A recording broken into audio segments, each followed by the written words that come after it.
Let us open our Bible. Please read Haggai chapter 2 verse 9. Praise the Lord. The glory of this latter house shall be greater than of the former, saith the Lord of hosts. And in this place will I give peace, saith the Lord of hosts. Ayan. Now, this is pertaining the house of God.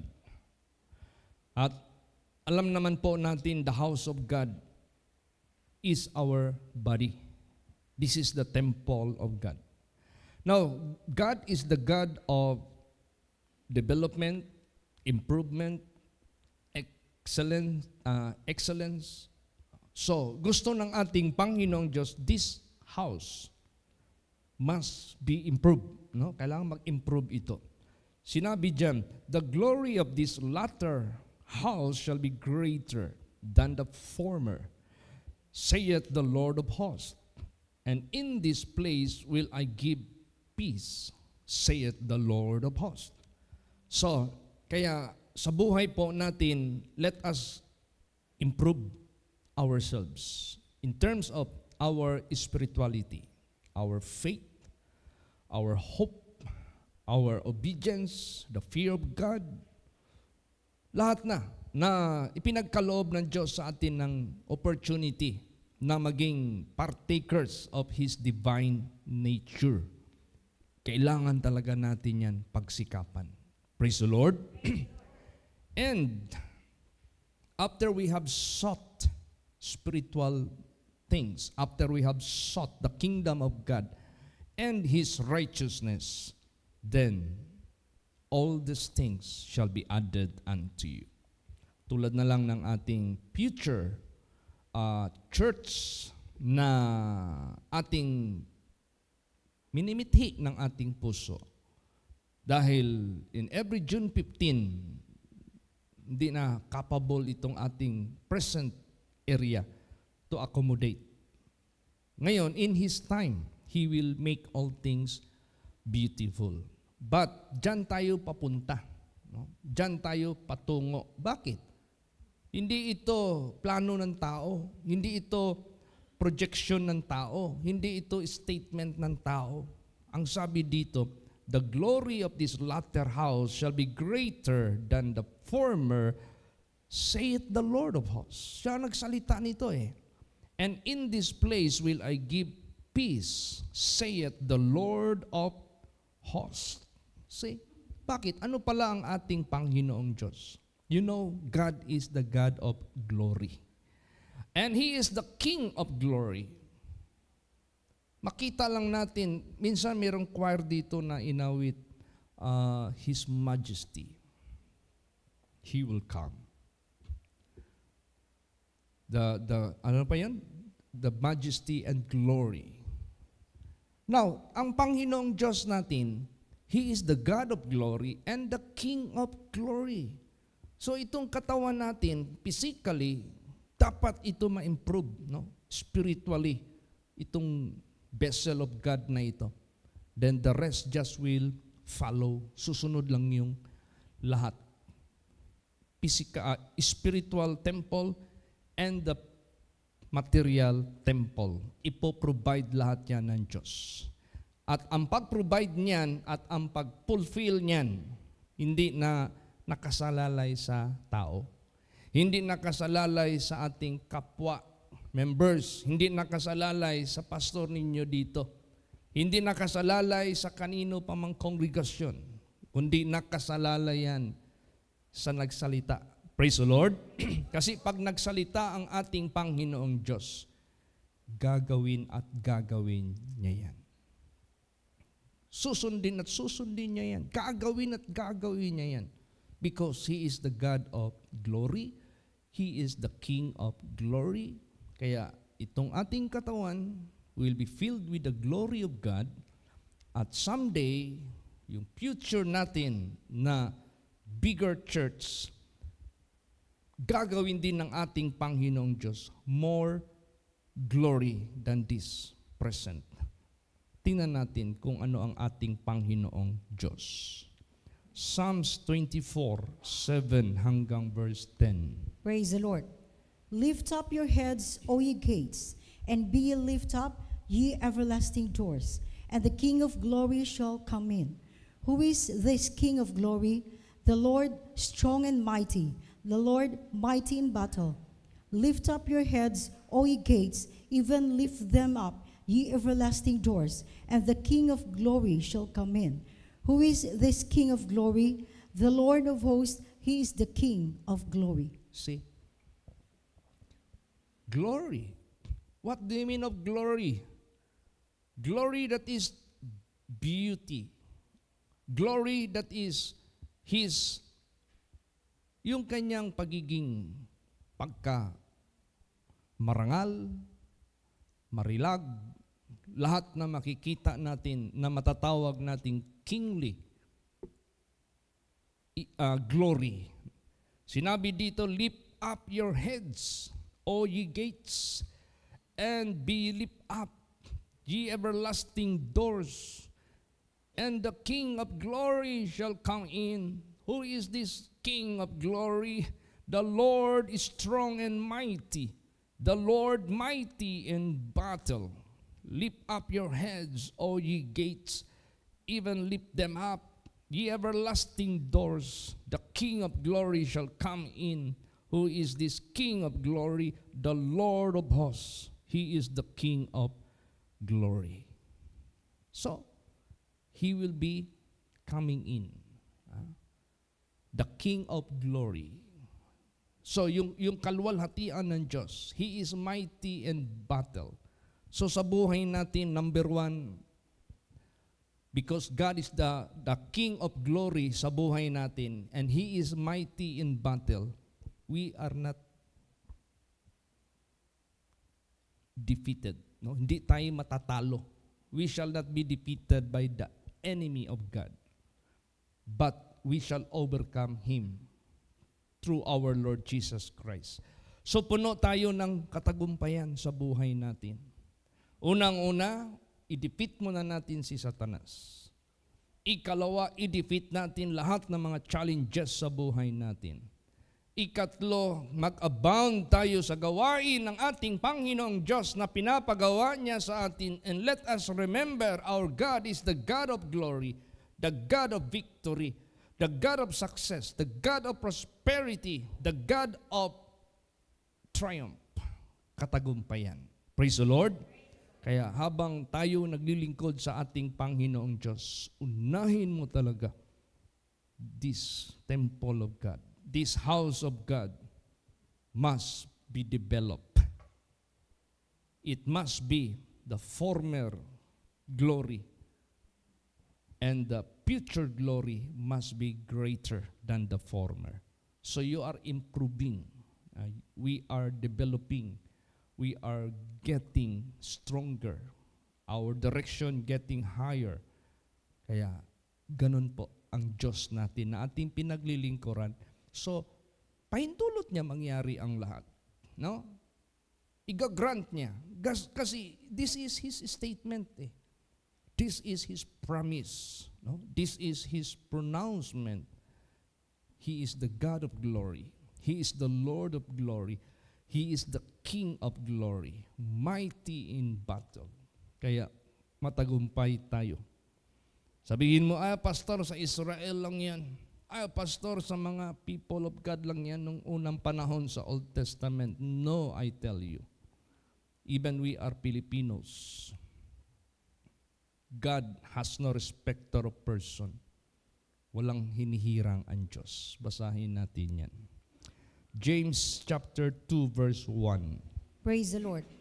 My brethren, have not the faith of our Lord Jesus Christ, the Lord of glory, with respect of persons.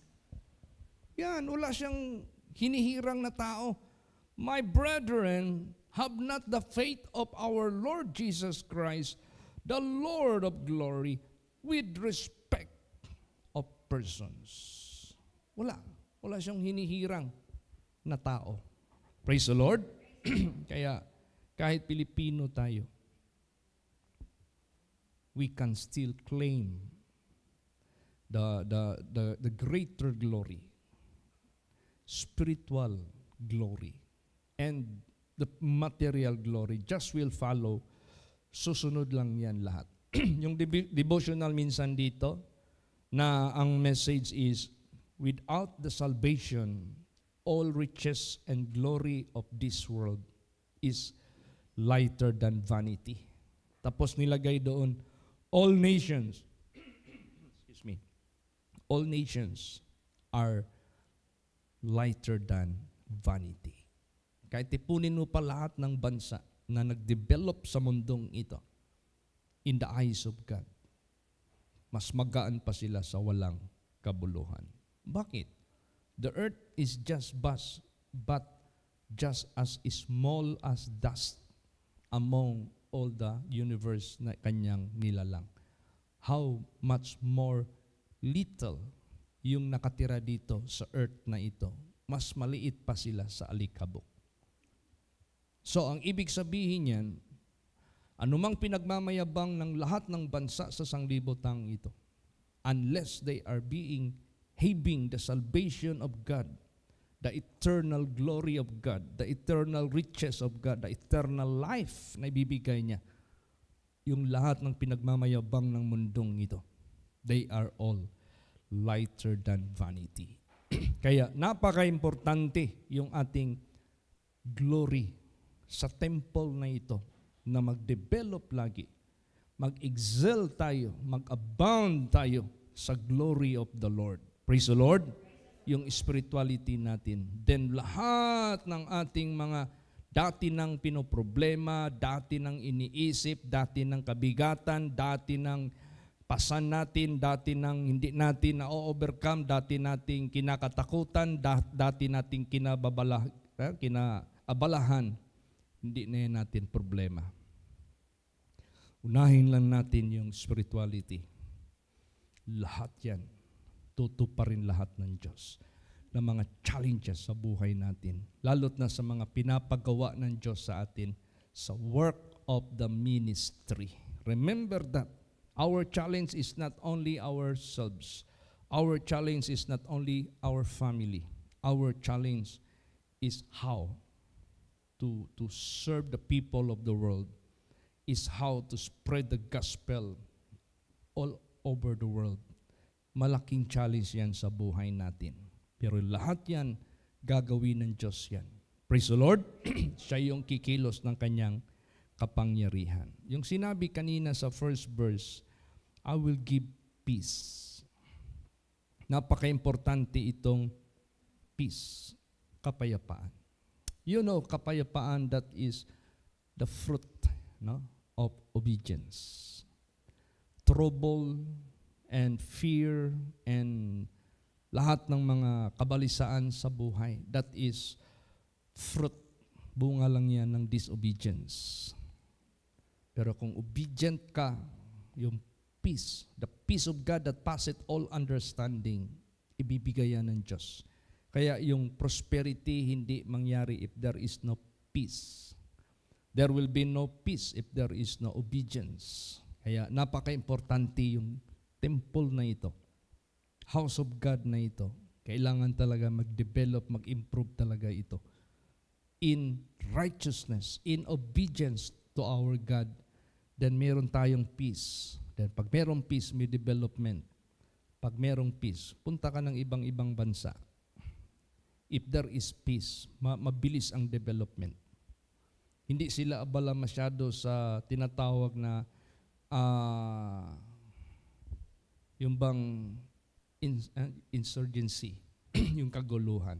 Abala sila sa mga projects. Abala sila sa mga developments. How to make everything in order. Ilang beses na kaming bumisita sa Canada, na-notice ko, every visit doon, iba-ibang project ang nagagawa. Sabi nga ni Brad Bernard, alam mo, Pastor, yung trabaho ng government namin dito, laging nagpapalaki ng kalsada, laging nagpo-provide ng mga bagong flyover, kasi may ma-develop dito na community, lalagyan ng flyover. Ma-develop ng community, lagyan ng flyover. para yung traffic condition, walang traffic. Yung flow maging mabilis. Oh. So, if there is peace, there is progress. There is development. So, ganun din sa spiritual life natin. If there is peace within our heart, our hearts, no, sa mga puso natin, may peace out of our faithfulness and obedience to God, there is development. There is progress. Praise the Lord. At ang Diyos ang magdi-deal niyan sa atin. Basahin natin anong sinabi diyan. Psalms 85:8 and 9. Praise the Lord. I will hear what God the Lord will speak, for he will speak peace unto his people and to his saints, but let them not turn again to folly. Surely his salvation is nigh them that fear him, that glory may dwell in our land. Yan, mag-ingat tayo. Merong warning dito. Huwag niyo silang pabalikin sa kanilang kalukuhan o sa kanilang kasamaan. Huwag niyo silang pabalikin sa kanilang kasalanan. I will hear what God the Lord will speak, for he will speak peace unto his people and to his saints. So there is peace to his saints, to his people. May warning, but let them not turn again to folly. Ibig sabihin yan, huwag silang pabalikin sa kanilang karumihan, sa kanilang disobedience, sa kanilang kasalanan. So napaka-importante, ma-maintain natin yung ating na-attained na bagong buhay, na-attained na righteousness ng Diyos. Atin itong i-uphold lagi para yung itong temple na ito will become glorious and glorious. Yung glory will become changing glory to glory in a manner of improving. Nag-i-improve tayo, tumataas. Para yung namang mga challenges sa buhay natin na dati-dati hindi natin kayang napapagtagumpayan na natin. Naalala nyo, bago pa ako na-assign sa Manila, magtingin ako ng mga churches. Bakit ang gaganda ng simbahan nila, ang gaganda ng mga locations nila? Yun lang yung iniisip ko. Because, Lord, I am not aftering such outward and material and carnal buildings, but we need it for our worship. Challenge yan sa buhay natin. So nung nagkaroon tayo ng challenge sa space na ating kinakailangan, di ba napagtagumpayan natin? The Lord upholded us. The Lord guided us how to obtain it. So, yung spiritual ng ating kalagayan sa inner man na ito, sa temple of God na ito, in-improve ng Diyos. Sabi ng Diyos, are you worthy? O, di ba? Nagsikap tayong lahat to be worthy. Then effective yung guidance ng Diyos sa buhay natin, na-attain natin ito. Ngayon naman, ang challenge naman sa buhay natin, every gathering natin, occasion, medyo puno na tayo dito. Remember, we are the main church. So we need to prepare rooms for our brethren from different churches and congregations. Nag-chat na naman sa akin yung aking kaibigan na pastor na Indian. Nagtatanong na naman siya sa akin, Pastor, when are you visiting us? When will you visit us? Please visit me here in India. Sabi ko sa kanya, just pray. Just pray. Mag-pray ka lang, and I will pray also. Praise the Lord. Kaya gusto kong kunin yung complete address niya. Ibigay ko sa kaibigan ko na si Ma'am Cora. Ma'am, i-try mo nga itong route na ito. How much it will cost for me going and coming back sa airlines kung magkano para malaman ko how much it will cost. So that is challenge to my life. So because that is challenge to my life, kailangan i-improve ko yung aking faith, yung aking pananaw, i-improve ko yan. para maging worthy ako sa harapan ng Diyos. And God will fulfill His own statement or His own word na ikaw, hindi ka kayang mag-travel ng ganyang kalayo, hindi ka kaya mag-travel na mag-spend ng ganito kalaki. Challenge yan sa buhay mo. But for me, God said, I will improve that temple. So, i-improve tayo ng Diyos. And every challenge sa buhay natin, that is an opportunity to improve ourselves, our faith, our vision, our trust, our obedience sa ating paglingkod sa Diyos. Para sa ganon, ipopulfill ng Diyos ang kanyang pangako. Praise the Lord. The former glory will become greater of that house. So ganon din sa inyong buhay, individually. Ano man challenge sa buhay nyo, iba rin yung challenge sa buhay ko, iba rin yung challenge sa buhay nyo. Each of us has different challenges. So, let us do and move the same way. The same way lang yung move natin eh. Ano yung move natin para lahat ng mga challenges na yan maharap natin and God will fulfill His words, the former glory of this house. If you are going to compare sa future, will be greater. So, ang challenges sa buhay natin, hindi paliit, palaki. So, we need stronger and greater strength and capability para natin lahat ma-cope up ang mga challenges sa buhay natin. Praise the Lord.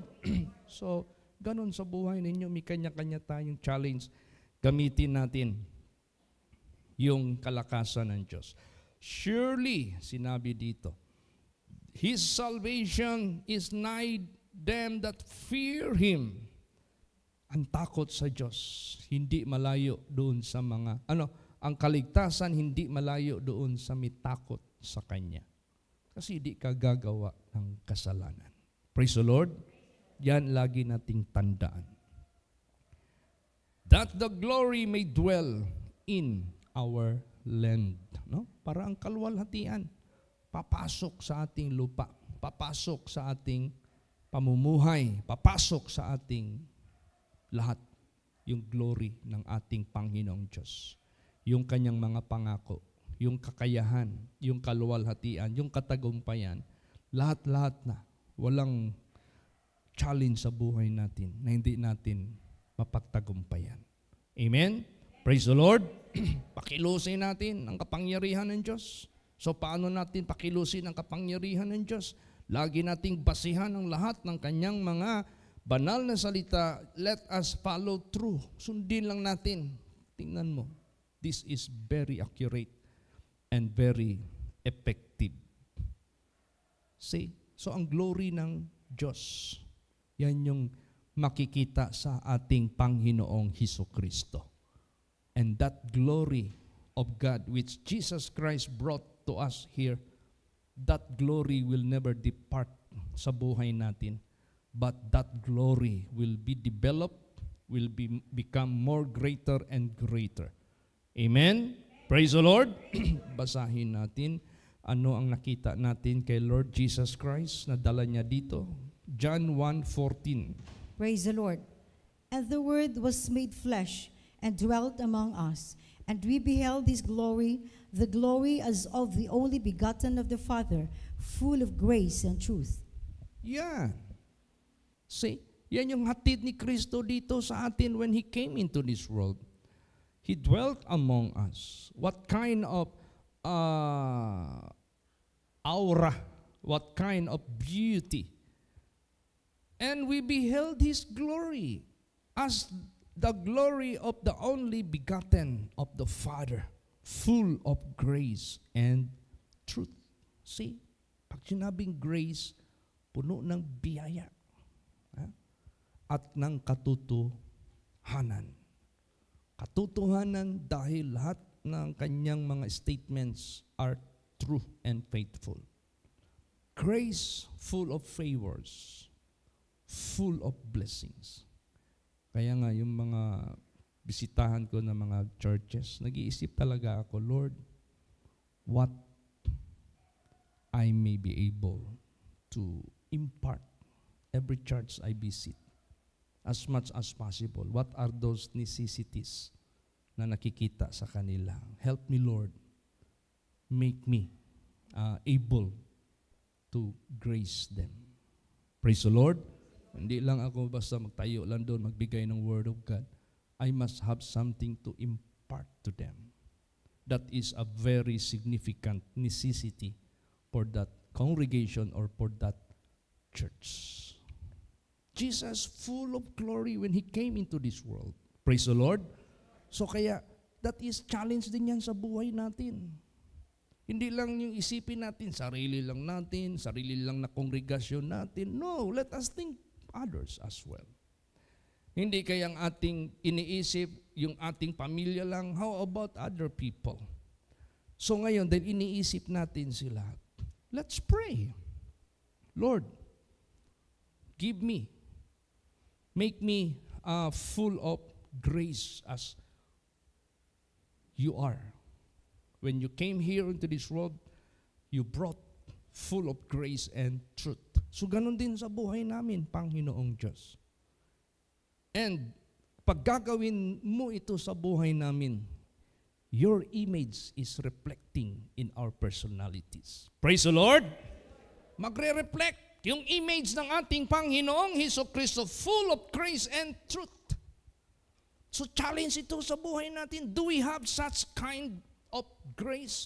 Do we have such kind of mercy? Do we have such kind of concern for others? Kung wala yan sa buhay natin, God cannot use us effectively. But kung ating titikan ng ating Panginoong Hesukristo, what He brought here on earth, the same thing we will bring wherever God may send us. Dadalhin din natin yan. That is a challenge to us. Lord, make me fruitful. Lord Jesus, make me able. Lord Jesus, make me resourceful. Lord Jesus, make me a blessing to others. Unless you will do it to myself, to my life, I can never have anything. But challenge ito sa buhay natin. Praise the Lord. How do we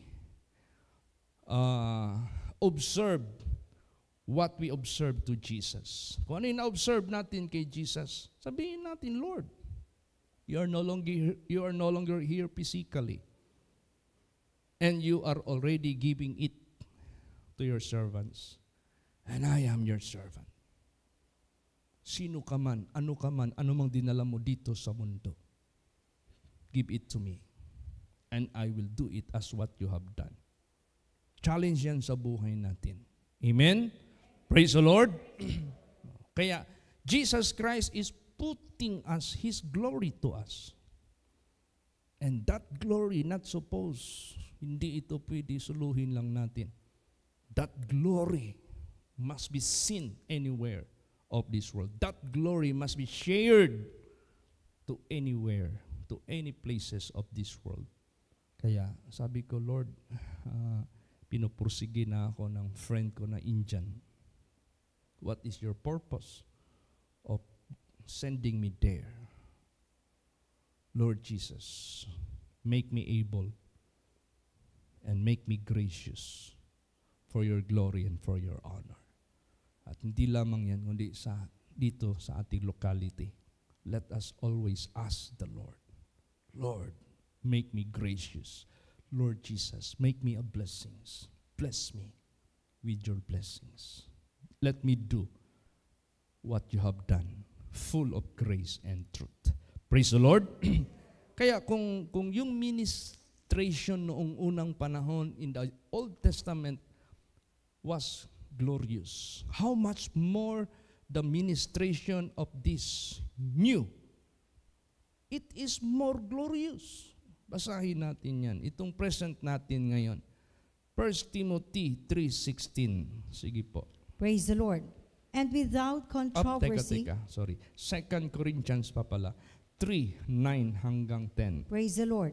For if the ministration of condemnation be glory, much more doth the ministration of righteousness exceed in glory. For even that which was made glorious had no glory in this respect, by reason of the glory that excelleth. Yan. This is the comparison of the Old Testament and the New Testament. If the Old Testament was glorious, much more this present ministration, it is more excel. Nag-excel na. Lumalabis, excellent, exceeding, sinabi diyan. Much more that the ministration of righteousness exceed in glory. For even that which was made glorious had no glory in this respect, by reason of the glory that excelleth. Wala na. Yung glory ng mga previous in the Old Testament, wala na yung glory. Dahil sa makikita natin at this present ministration, which is excellent, exceeding. Ikumpara mo doon, wala na siyang glory. Na behind na siya. So God is the God of improvement. God is the God of development. God is the God of making us soaring high. Pinapataas tayo ng Diyos. Bakit? Ibang level ngayon eh. Iba ang challenge ngayon. Ikumpara nung single pa ako, ibang challenge ko. Hanggang nag-asawa ko, lumalaki yung challenge. Dinala ako dito sa main church, lalong lumaki yung challenge ko. Rumarami na yung kongregasyon natin, lalong lumalaki yung challenge ko. Yung mission natin naging international, lalong lumalaki yung challenge sa buhay ko. And you are part with me. Praise the Lord. We are teamwork. So hindi lang sa akin ito na challenge. Put that challenge also to your life. Ilagay nyo rin itong challenges na ito sa buhay mo. Praise the Lord. Let us go together. Let us claim the statement of the Lord that this house, the former glory, and the present glory, and the future glory will become more glorious. Kaya, yan ang tandaan natin. Lumalaki yung challenges sa buhay natin. Lahat yan ay ating kakamtin yung katagumpayan na ibibigay ng Diyos sa buhay natin. Let's move on. Praise the Lord. And do not ever start your life with all the wrongdoings, with all the lapses, with all the shortcomings. Ask forgiveness and start a new start. If you started a right way, you will finish it rightly. So as you started it rightly, correctly in the eyes of God, humbling yourself, asking forgiveness for all lapses, then you are starting in a new, fresh start. Then you go on. God will improve you. God will bring you. Wala namang hadlang. Praise the Lord. What? Kasi alam mo ginawa ni Jesus Christ, yung partition between us and God, sinira niya yan eh. Basahin natin yan. Pakibasa dito sa Ephesians muna. Ephesians chapter 2, 14 hanggang 17. Praise the Lord.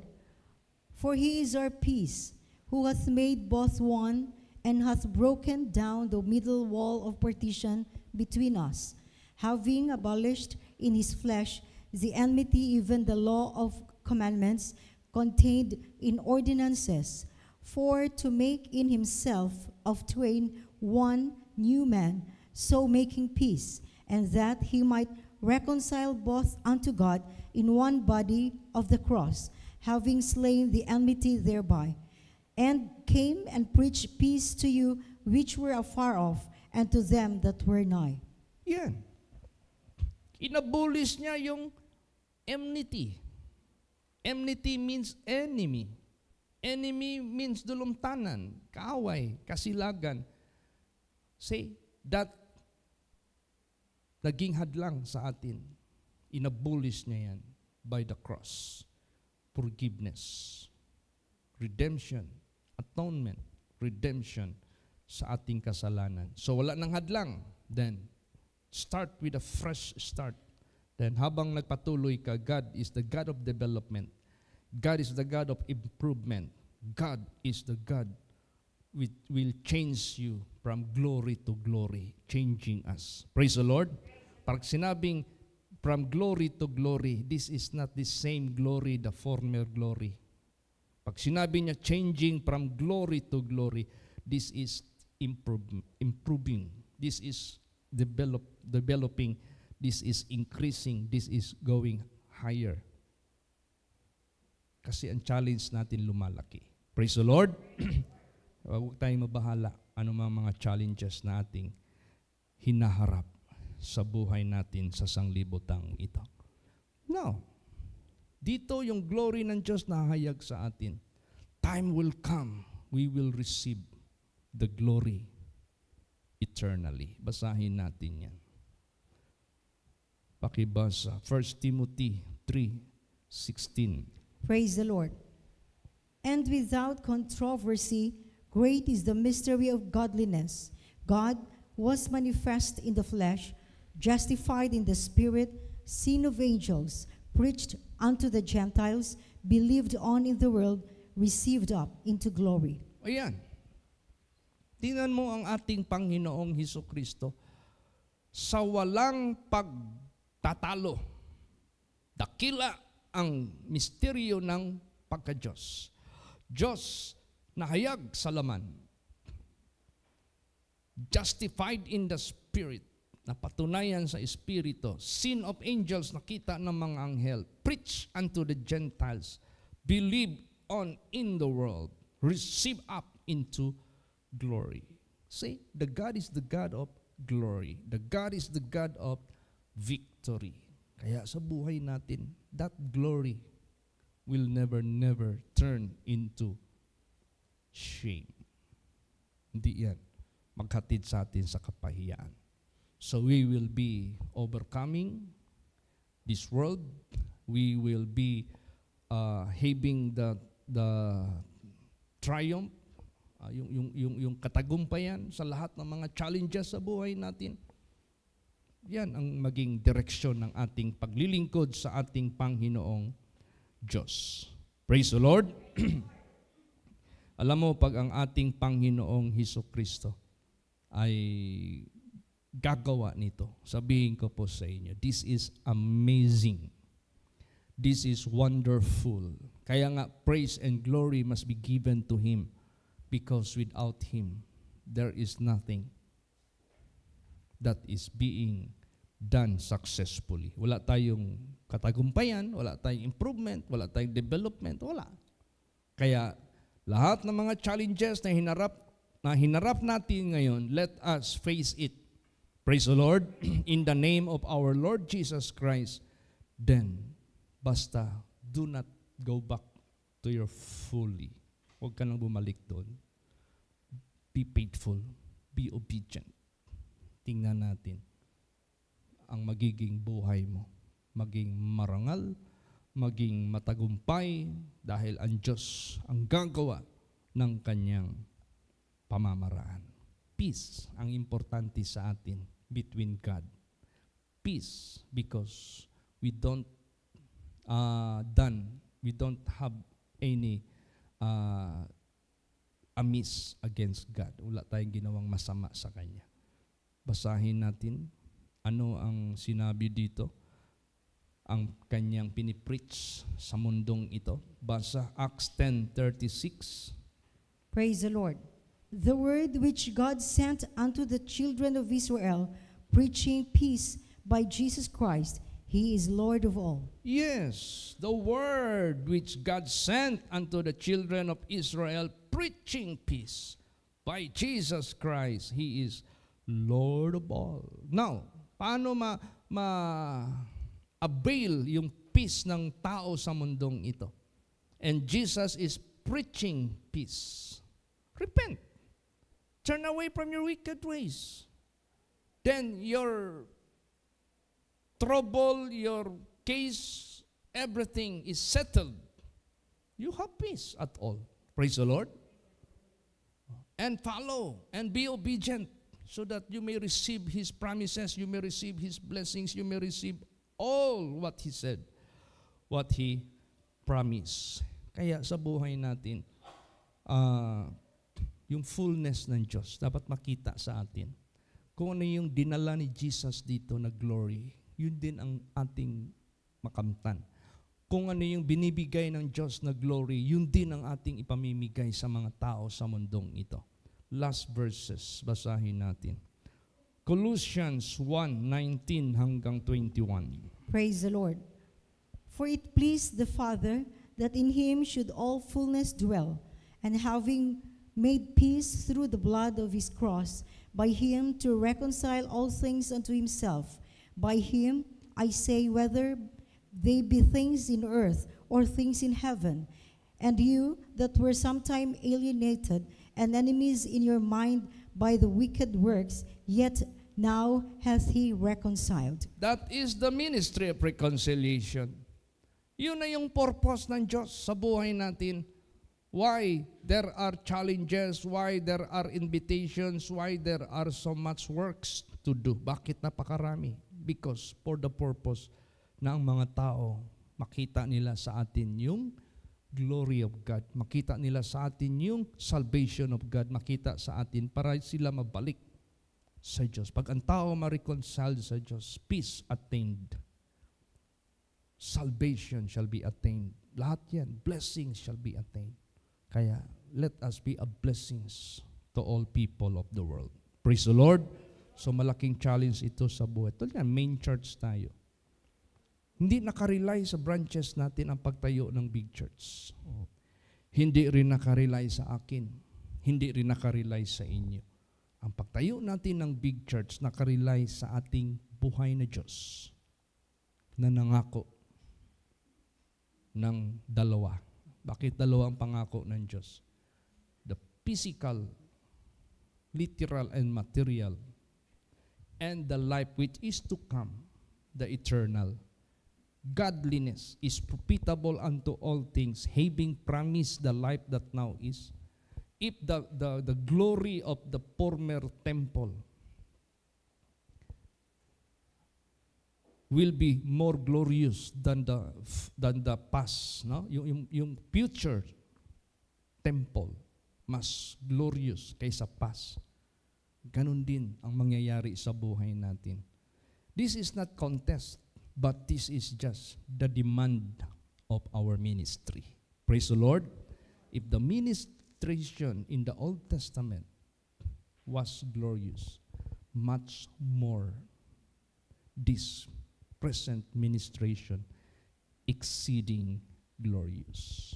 Kaya lahat yan, let's believe. Lahat yan, let us accept. Lahat yan, let us claim. Lahat yan, let us hope. Lahat yan, let us pray. Praise the Lord. Kasi lahat yan mangyayari sa buhay natin. So, walang challenges sa buhay natin na hindi natin kayang mapagtagumpayan. Kasi lahat yan, nandito lahat yan. Nakakamada na yan lahat. He is the same yesterday, today, and forever. Wala siyang pagbabago. Kayang-kaya niyang gawin. Kaya, look to yourself, look to all our selves, and look to the world. Ano man challenges nating inaharap, let's come to God. Let His glory fill this temple. And let this glory ma-share natin sa iba by the grace of God. Praise the Lord. Nag-announce pala ako sa GC ng Davao Congregation. This 31st or 31st of this month will be the last Friday of the month. We shall have our overnight Bible study and some Bible games or whatever. At sometimes nagpipray ako, Lord, what I should do. Meron pinifeed si Jesus sa akin, anak kong Chito, you make some Bible questions out of all your preachings sa mga Sundays. So, ang kukunan ko ng verse, mag-asa ko ng mga questions, yung pinaka first verse.